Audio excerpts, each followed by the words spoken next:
First up on the Wednesday Warrior wrap-up, we have a look at Four Horsemen Studios, and last week we talked about the campaign, and we talked a little bit about it, and we are going to talk more about it this week because it fully funded. As we know, it got fully funded in about 5 minutes or less.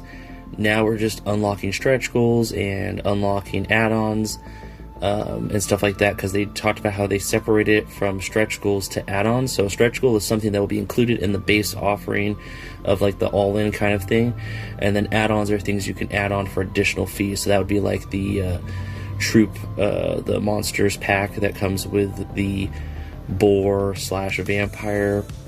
That's an add-on. Or the Necronominus dice, that's an add-on. You have to pay an additional fee for that, but then the other ones are things you're just going to get. So one of the things we unlocked that we're just going to get, in a way you have to buy the all-in or buy this pack, but it's the heads pack, now has a skull faceplate, a skeleton faceplate for the paladin/cleric, or just that head that comes with it if you want to put on any of the figures, because these are module artisanal toys, so they have a lot of cool features like that. On a side note, we had talked about the legendary warrior and how they were going to try to find a way to get that painted head that was the red head into a future thing, and they acted fast. It is going to be in a Cosmic Legions pack that will give you the option of a blue face painted warrior or a red face painted warrior for your Cosmic Legions collection, but you can put that head on any of your figures that you collect.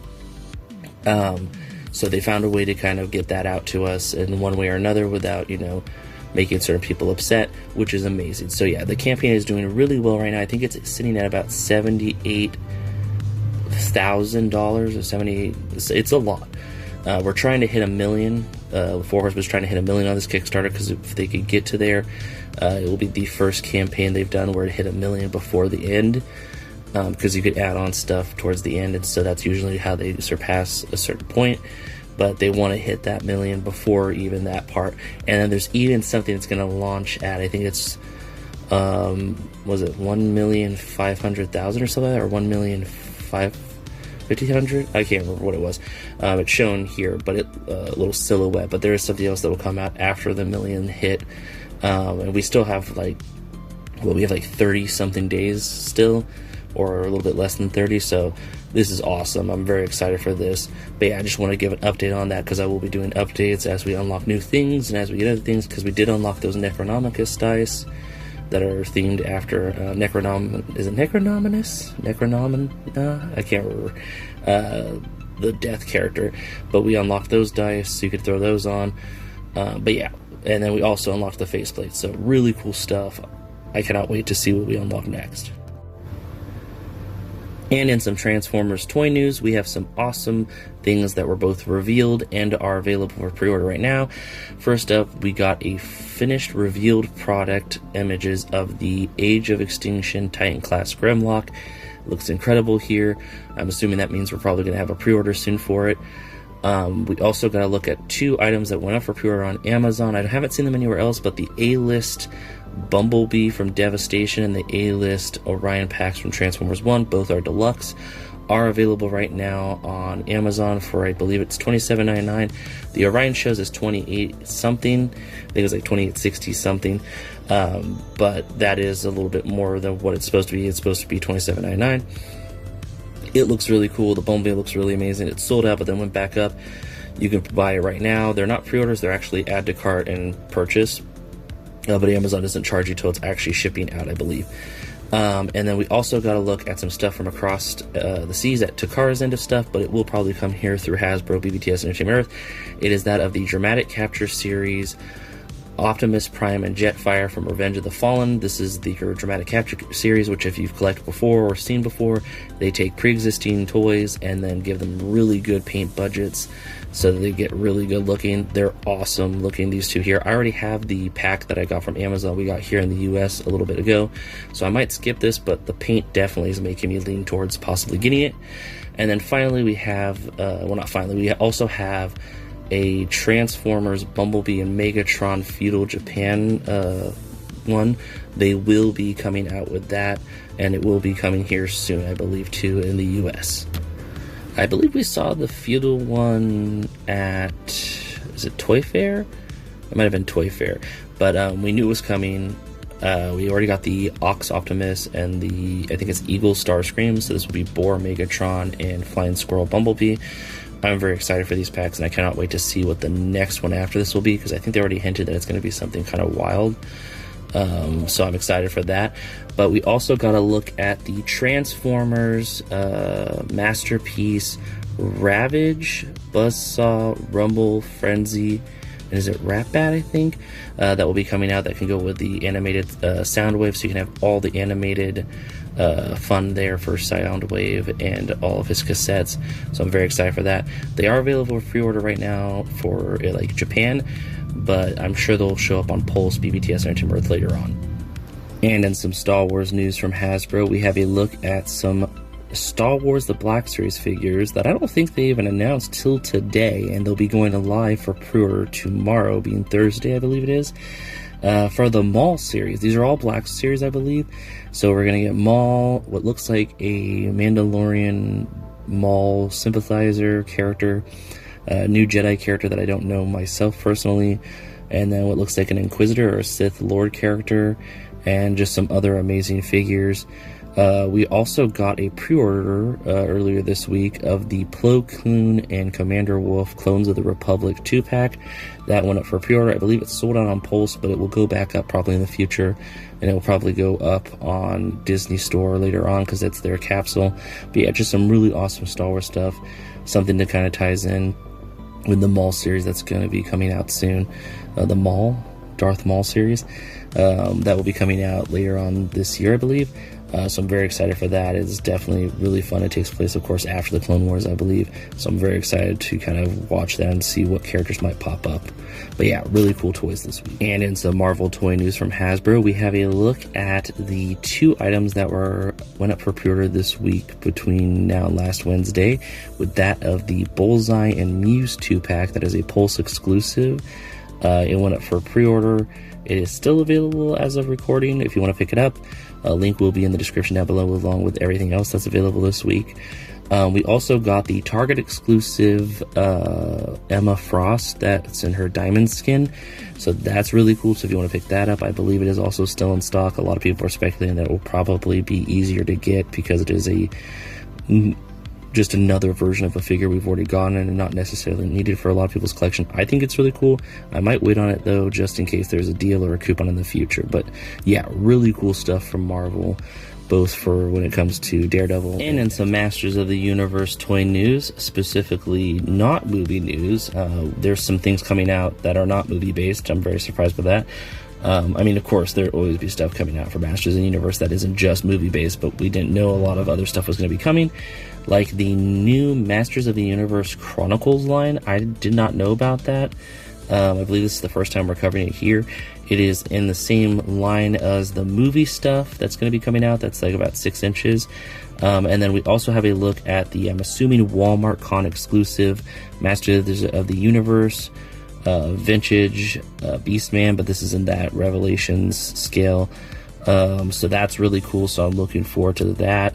And along with Walmart Con in general, there's more news coming out. We'll cover that when it happens. But yeah, and then that Chronicles Scareglow, I think I called it Skeletor, but it was Scareglow. That Scareglow looks really cool, and I love that the head glows in the dark. Really love this design of Scareglow, and I'm very excited for the rest of this line and see what this kind of entails. And in some more Masters of the Universe news, but specifically Mondo, and in a different scale than 1/12, the 1/6 scale Triclops was teased this week. Hopefully we'll see more about it in the future. I'm very excited for this character to get their debut in the 12-inch line of Mondo figures. It's always fun to see what the different figures they release look like, because they're always a little bit different from any of the pre-existing media. So I'm very excited for that, but I just wanted to cover it real fast here. And in some Super 7 toy news, specifically ThunderCats, we have a look at another wave of Ultimates ThunderCats. I believe it is, at this point, the longest running Ultimates line, or at least continuous Ultimates line, because I think everything else is either stopped and or getting ready to stop, or just kind of slowed down. But we have a look here at 4 new characters. One is Mumm-Ra in his kind of non-beefed up version, and then 3 that I unfortunately do not know the names or anything about these characters. I like ThunderCats, but I kind of stick to the main cast and the main villain cast. I know there's a lot of side villains and side heroes and, you know, allies and stuff like that.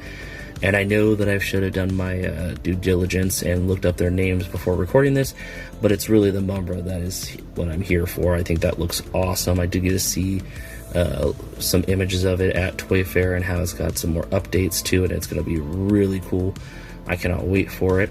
But yeah, just some really awesome ThunderCats. If you are a fan of any of these other characters, they are awesome looking as well. I can see some custom fodder with some of them for other things that I'm a fan of, and it's just really cool looking. The wave looks awesome in general. And in some awesome toy news, Jack Pacific, I think is what it's called, is getting the license to quite a few animes thanks to a deal they did with Crunchyroll.